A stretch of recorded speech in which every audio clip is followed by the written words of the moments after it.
His oldest daughter's wedding was the final straw.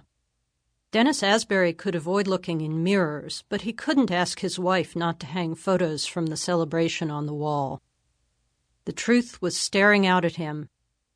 At age 45, he carried 283 pounds on his 5'9" frame and had a 52-inch waist.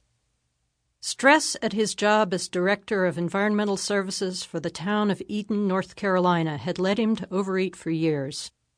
Now the bill had come due. The next week at a checkup, he asked his doctor for help with weight loss.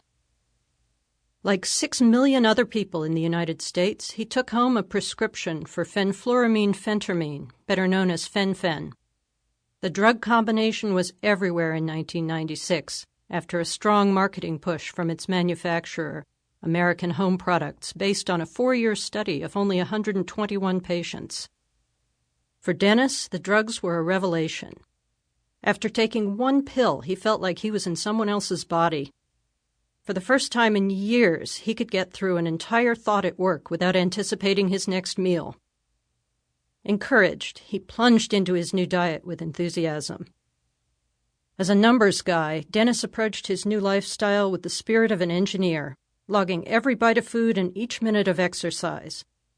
If he did the math correctly, he believed, everything else would work out, whether the problem was a city budget or a calorie budget. He gave up all the foods he loved and tried to move as much as possible, often waking at 3 a.m. to walk the streets. Fortunately, I worked for the city, he says, and most of the police officers knew me. In the evening, he walked at least another hour and then lifted weights. Instead of following a specific diet, he tried to keep his calorie intake as low as possible, sometimes managing to hit 600 calories for several days in a row. In 6 months, he had reached 160 pounds. He was thrilled, and so were his wife and his doctor, who took him off the drugs in the spring of 1997. The hard part was over, Dennis thought, although he planned to keep tracking his calories and exercise for life to avoid regaining the weight. By losing so much weight through diet and exercise, Dennis had already beaten long odds. Men in his starting weight range have only a 1 in 1,290 chance per year of reaching the normal range. Yet keeping the weight off proved even more difficult, as the research predicts. Abundant scientific evidence indicates that almost everyone who loses a lot of weight ends up gaining it back in the long run. That's not because dieters are lazy or lack willpower. Instead, the culprit is biology. In particular, the brain's ability to fight back against weight loss. The defended weight range. The brain has powerful ways of defending the body weight that is its target. This target, often called the set point, is really a range, spanning about 10 or 15 pounds. Within this range, weight is relatively easy to modify through lifestyle changes, while staying below the brain's target is difficult. Over time, the defended range can change, but it goes up much more easily than it goes down. This imbalance means that weight gain is often not reversible.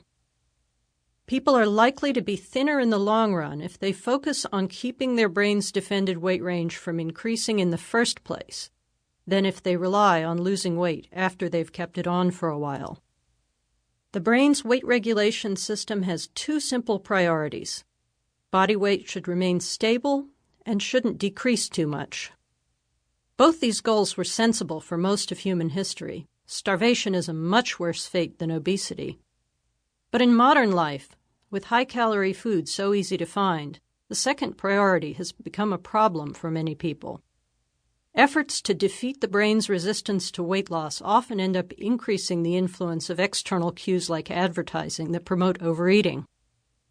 When people are obese, it's usually because their brain considers that weight to be correct for them.